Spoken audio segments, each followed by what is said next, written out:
Bonjour les amis, j'espère que vous allez bien. Bienvenue sur la chaîne de Dataflow. Si vous êtes fatigué de voir vos investissements stagner, ou pire de perdre de l'argent, cette vidéo est votre solution. Nous allons faire une plongée fascinante au cœur de l'analyse technique en investissement, où chaque courbe et chaque chiffre raconte une histoire. Préparez à transformer vos connaissances en un puissant outil de décision financière. Cette vidéo n'est en aucun cas un conseil en investissement.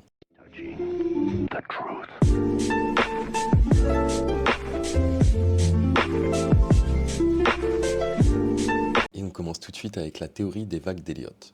Donc Ralph Nelson Elliott, né en 1871 et mort en 1948, comptable de formation, consacra la fin de sa vie à l'étude des mouvements des marchés financiers. La théorie qui porte son nom fut élaborée à la fin des années 30 aux États-Unis. Pour bâtir cette dernière, Mr. Elliott basa sa réflexion sur l'analyse des mouvements du Dow Jones. Donc c'est un indice boursier, les 30 plus grandes capitalisations industrielles aux États-Unis. Et donc il s'inspira aussi de deux personnages, Charles Dow, duquel il a repris en partie ses recherches sur le cycle des cours, et Leonardo Fibonacci, le mathématicien italien auquel il emprunta ses théories sur le nombre d'or. Donc on verra ces deux théories durant cette vidéo aussi. Donc, selon lui, les marchés évoluent suivant des cycles haussiers ou baissiers. Néanmoins, même quand le mouvement est haussier, des phases de correction alternent avec des phases de progression et vice-versa quand le mouvement est à la baisse.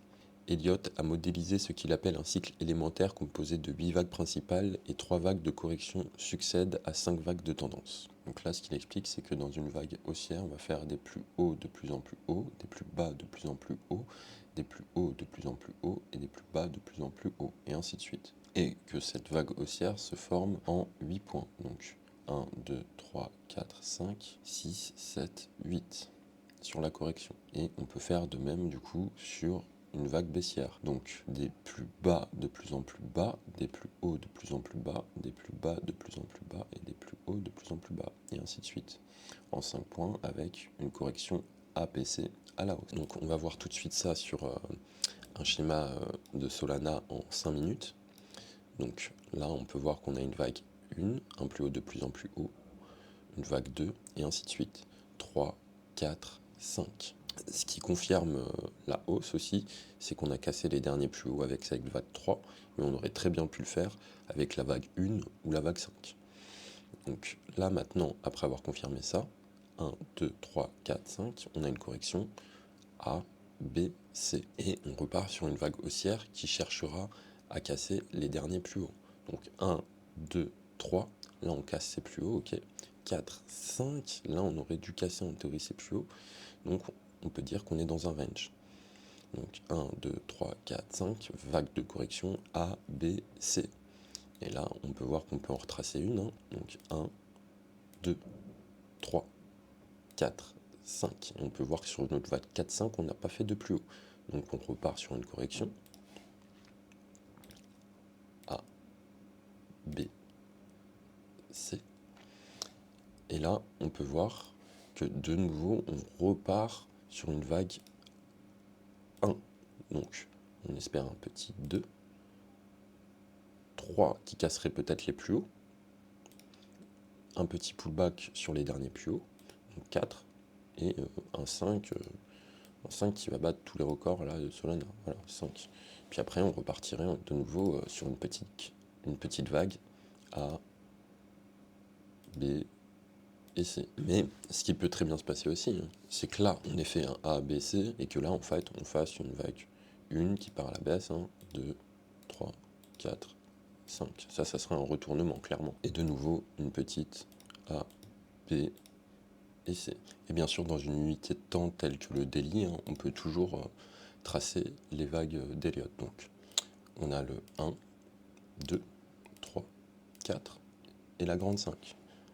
Et puis, on a notre vague de correction A, B et C. Et là, on peut voir une continuation. Donc, on peut déjà tracer notre 1, 2, et puis pourquoi pas faire une grande 3, 4, et puis une grande 5.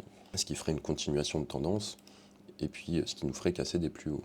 Donc on peut voir 1, 2, 3, 4, 5, la A, B, C, et puis là on repart sur une nouvelle tendance, 1, 2, 3, 4, 5. Donc on vient de voir la théorie d'Elliott, qui s'inspire de la théorie de Dow, et vous allez comprendre tout de suite pourquoi elles sont liées. Donc La théorie de Doe est un des principes de base de l'analyse technique que nous connaissons aujourd'hui.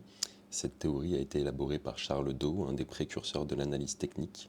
La théorie de Doe ou Doe Theory repose sur 6 prémices et nous allons voir 4 principaux. Donc selon Charles Doe, les marchés tiennent compte de toutes les informations susceptibles d'influencer la demande ou l'offre. C'est ce principe qu'on désigne à l'aide de l'expression efficience du marché financier. Une des conclusions de la théorie est qu'il est impossible d'obtenir structurellement des meilleurs résultats que la moyenne si ce n'est que par la chance. Les prix reflètent déjà toutes les informations connues sur le marché et les futures évolutions sont imprévisibles. Donc ce qu'il explique, c'est que c'est impossible de battre le marché. Donc on peut le voir avec certains chiffres, hein. Tous les fonds d'investissement privés n'arrivent pas à battre un ETF sur le S&P 500, qui fait en moyenne, sur les 30 dernières années, 7,5 de rendement par an. Et s'ils arrivent à le battre, c'est grâce à de la chance. Les points suivants sont les 3 tendances dans un marché. Donc selon Charles Doe, le marché se compose de 3 tendances. La tendance primaire, la tendance secondaire et la tendance tertiaire. La tendance primaire est le mouvement principal de la valeur sous-jacente.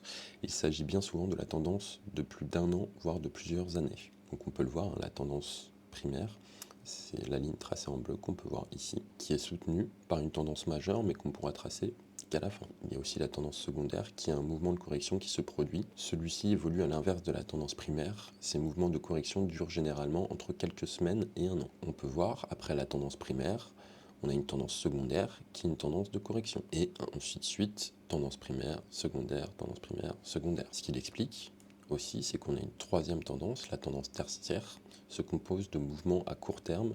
Cette tendance dure 24 heures à quelques semaines au maximum. Donc, par exemple, ce qu'on expliquait par rapport à la théorie des vagues d'Elliott, c'est qu'on peut très bien avoir une vague 1, 2, 3, 4, 5, et là, A, B, C.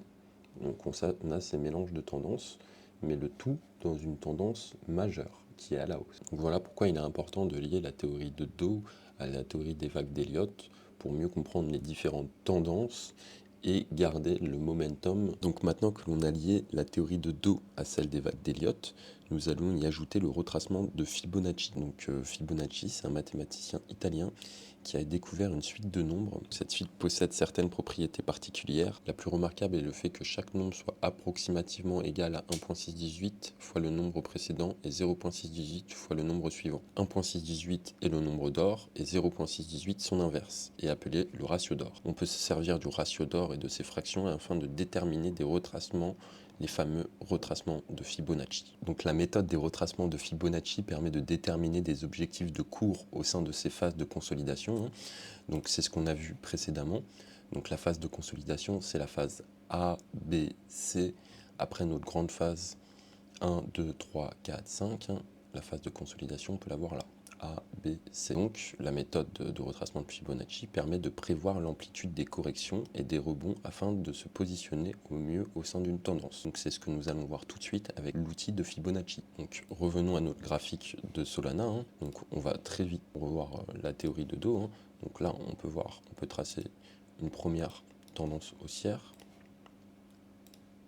une sous-tendance et une correction. Et puis, de nouveau, une sous-tendance qui maintient toute la tendance haussière. Donc, la théorie de Doe, 1, 2, 3, 4, 5, et cette phase de correction A, B, C. À partir de là, on peut tracer avec notre plus bas et notre plus haut le retracement de Fibonacci. Donc, vous le trouverez dans les outils de TradingView. Vous cliquez sur la petite flèche, retracement de Fibonacci. Vous pouvez le mettre en favori, ce qui vous fera apparaître une petite barre en bas avec tous les outils dont vous avez besoin le plus rapidement. Donc là, on clique sur l'outil de Fibonacci, on prend notre plus bas, on clique sur notre plus haut, et puis là, on voit que ça trace notre outil de Fibonacci.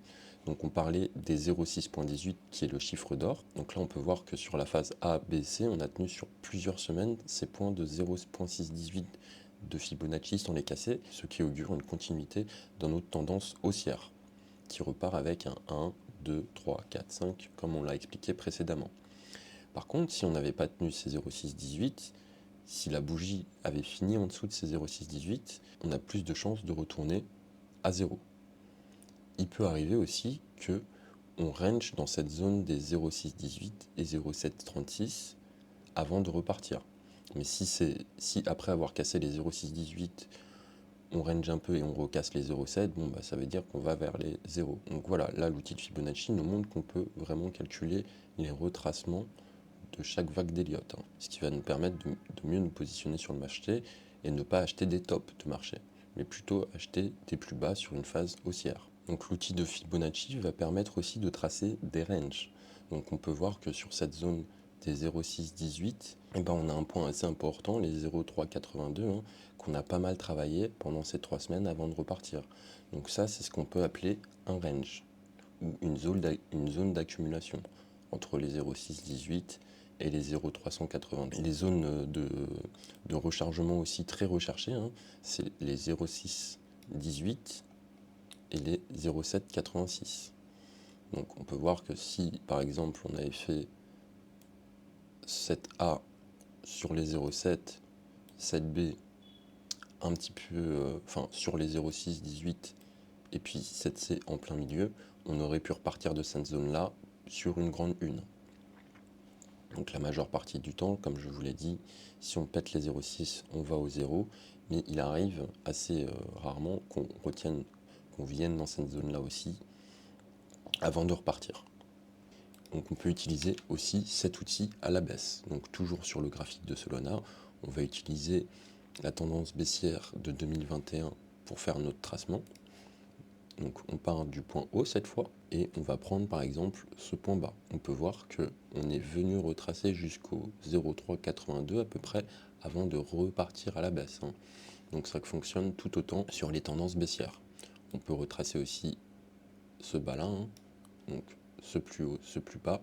Là on peut voir qu'on est revenu retracer les 0,5 avant de repartir à la baisse. Donc maintenant que l'on a vu ce qui était qu'une tendance avec la théorie de dos, qu'au sein de cette tendance, on pouvait dessiner des vagues d'Elliott et que l'on pouvait prévoir l'amplitude des corrections grâce au retracement de Fibonacci, hein, donc les 0,61, 0,78 dont on a parlé. Nous allons voir d'autres outils techniques qui nous permettent de valider ou invalider une tendance. Donc nous commençons tout de suite avec le RSI, Relative Strength Index, ou index de force relative en français. C'est un indicateur qui permet de savoir si une action est surachetée ou survendue. Lorsque sa valeur est supérieure à 70, on parle souvent d'une situation de surachat, même si certains traders utilisent le niveau 80 comme seuil. En dessous de 30, on parle d'une situation de survente, mais certains traders utilisent le niveau 20 comme seuil. Donc moi, j'utilise le niveau 20 et 80, ça permet d'être plus large, d'aller faire ressortir vraiment des très gros surachats ou des très grosses surventes. Donc on passe sur TradingView. Vous pouvez voir le RSI, c'est un outil qui se place en bas ou en haut, hein. Donc vous allez dans indicateur, vous tapez RSI et vous pouvez le mettre en favori pour le retrouver plus facilement, vous cliquez dessus. Et puis là, vous avez ces outils. Donc comme vous pouvez le voir, moi j'ai placé mes limites sur 80 pour le surachat et 20 pour la survente. Donc pour vous faire vos réglages, vous double-cliquez, hein, sur l'indice. Et là par exemple, vous pouvez régler votre bande supérieure ici, RSI Upper Bound, et votre bande inférieure ici. Donc moi j'ai choisi de le mettre sur 80, 20, mais vous pouvez le mettre sur 70, 30. Et bien sûr le middle range c'est toujours 50. Donc cet outil va nous permettre de voir les surachats, hein. Vous voyez les zones, hein, qui sont au-dessus des 80, c'est des zones surachetées en gros, donc on peut s'attendre à une baisse souvent derrière. Donc les grosses validations sur notre indicateur, ça va être par exemple un plus haut, de plus en plus haut sur le graphique, mais un de plus haut, de plus en plus bas sur le graphique RSI. Donc on voit que sur cette zone-là, ça a été suracheté, et que dans cette zone-là, on a fait un plus haut, mais qu'il n'y avait pas de surachat. Donc là, sur le Relative Strength Index, ce qui va nous valider que cette tendance va péter à la baisse, c'est que sur notre plus haut du graphique, on fait un plus bas, et à ce niveau-là où j'ai tracé ma ligne, dès qu'on casse, on est à peu près sûr qu'on va aller rechercher les 0,5 de RSI. Donc notre tendance est invalidée. Donc on peut le voir ici, hein, ça a fonctionné. On a cassé cette zone-là, on a fait un petit pullback avant de complètement couler. Et on est même allé plus bas que les 0,5. Donc là on a vu une divergence baissière, hein, en weekly, et maintenant on va voir une divergence haussière en daily, hein. Donc là sur une divergence haussière, on peut voir qu'on a fait un point bas, un autre point bas, et que sur le RSI, ce point bas apparaît plus haut. Donc point bas, mais là, point bas plus bas sur le graphique et point bas plus haut sur le RSI.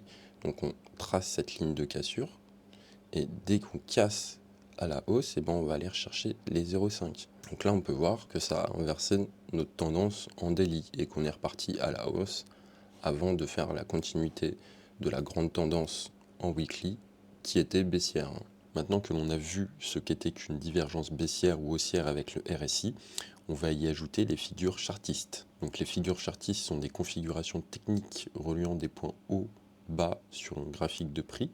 Ces sommets creux permettent de tracer des lignes de résistance ou de support. C'est le franchissement de ces niveaux qui donne les signaux d'achat ou de vente. Toutes les figures sont liées aux probabilités. Donc vous avez un pourcentage de chance que cette figure se valide. Je vous rappelle qu'il faut toujours lier la technique aux données économiques. Donc si vous avez une figure chartiste d'inversement de tendance, mais qu'une donnée économique va à son encontre, il faut prioriser la donnée économique. C'est pour ça que les figures chartistes restent des probabilités. Et on commence tout de suite avec une figure de base, le canal haussier. Donc c'est une figure chartiste de base de continuation de tendance. Le canal haussier est formé de deux droites parallèles haussières. La ligne supérieure est dite la ligne de résistance, la ligne inférieure est dite la ligne de support. Une ligne est dite valide si le cours la touche au moins 3 fois en support ou en résistance. Donc là on peut voir qu'on est sur un canal haussier et qu'on touche la ligne de résistance 3 fois. 1, 2, 3. Et la ligne de support 3 fois. 1, 2, 3.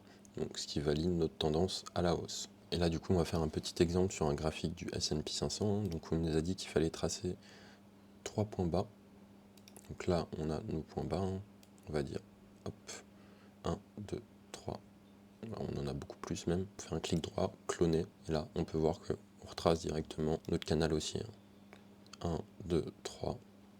Donc il y a cette continuation de tendance. Pour tracer un canal baissier, il faut juste prendre 3 points bas. On fait cloner, on va chercher nos points les plus hauts et on les a là. 1, 2, 3. Ça peut dépasser bien sûr du canal et le réintégrer, mais du coup ça nous montre cette tendance baissière. Comme on l'a expliqué tout à l'heure avec la théorie de dos, là on est dans une grande tendance haussière.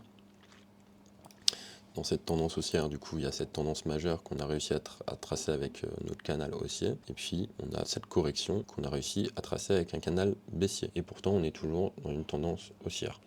Et maintenant, on passe à la figure chartiste, le biseau descendant. Donc, c'est une figure dite de retournement. Elle est formée par deux droites baissières convergentes. Donc là, on peut voir, on est sur une tendance baissière et on trace notre biseau de cette manière. Donc, 1, 2, 3. Donc là, on a 3 points qui viennent toucher. Un petit pullback et notre objectif c'est ce plus haut là. Donc on va tracer ce petit biseau baissier sur un graphique de Solana. Donc on va prendre un canal baissier en partant des plus hauts. Voilà, à peu près ça.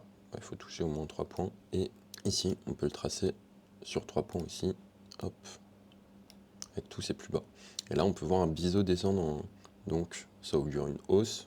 Et on peut voir qu'après, ça a totalement explosé. Donc comme quoi, les figures chartistes, on peut voir que là, c'est une grosse compression, que les gens ont énormément accumulé et que ça a explosé.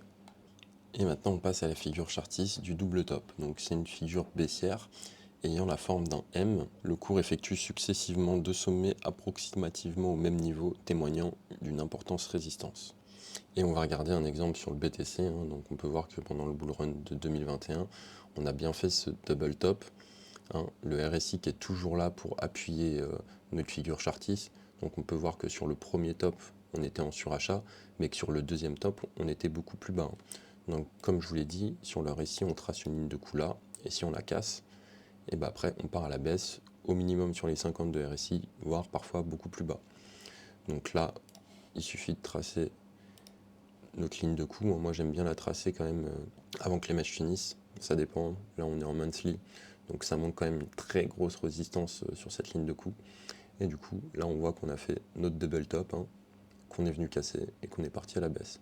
Et que le RSI a donc confirmé cette figure chartiste. Il y a bien sûr la figure contraire à la figure du double top, qui est le double bot, et qu'on peut voir aussi ici sur le BTC.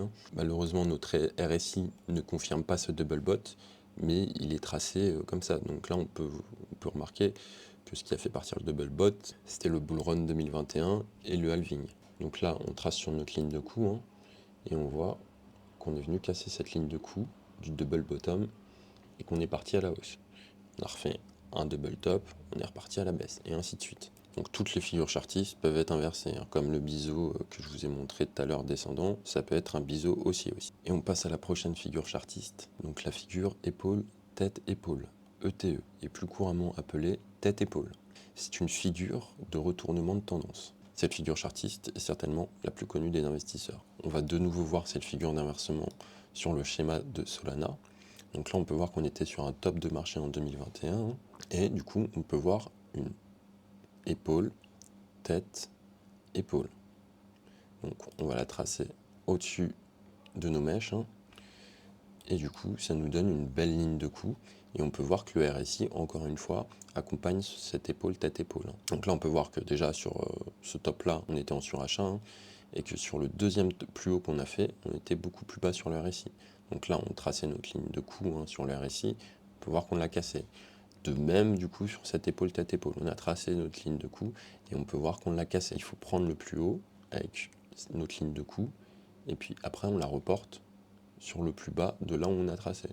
Donc on voit que ça nous amenait à peu près sur ces niveaux-là. Et du coup qu'il y avait bien un inversement de tendance, qu'on était sur une tendance haussière et qu'on est parti sur une tendance baissière. Mais on peut trouver du coup parfois cette épaule tête-épaule dans une continuation de tendance aussi. Là par exemple, on voit que sur AVE, on a une épaule tête-épaule. Donc épaule, tête, épaule. Donc en théorie, si on trace notre ligne de coup, ça donne quelque chose à peu près comme ça. On va tracer notre extension tout de suite. On prend du coup notre point le plus bas, on le met sur le point le plus haut, hop, et on reporte. Et là, on voit que ça nous amène tout de suite sur les 422 $. Donc, qu'est-ce qui se passe? Épaule, tête, épaule. Là, on peut voir qu'on a un pullback qui est en train de se faire avant de repartir. Donc voilà, comme je vous l'ai dit, on peut lier ça à plein d'autres théories, telles que la théorie d'Elliott. Donc là, on peut voir que sur notre épaule, tête-épaule, on est sur une grande A, B, C avant la continuation, avant de repartir sur un 1, 2, 3, 4. Donc 1, 2, 3. Le pullback, on aimerait bien le faire sur la ligne de coup.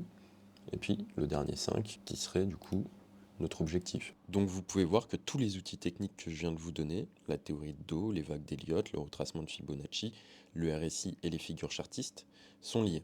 Et qu'avec ces outils, vous pouvez établir des stratégies à court terme comme à long terme selon les différentes tendances. Bien sûr, plus vous utiliserez des unités de temps plus petites, plus vous serez sur le court terme. Plus vos unités de temps seront grandes, plus vous serez sur le long terme. Donc si on prend du daily monthly, on est sur du long terme. Si on prend du 1h 15 minutes, on est sur du court terme. Merci d'avoir regardé cette vidéo sur la chaîne de Dataflow. Si vous avez des questions, n'hésitez pas à laisser un commentaire, mais aussi à vous abonner, like et partager. Et bonne journée.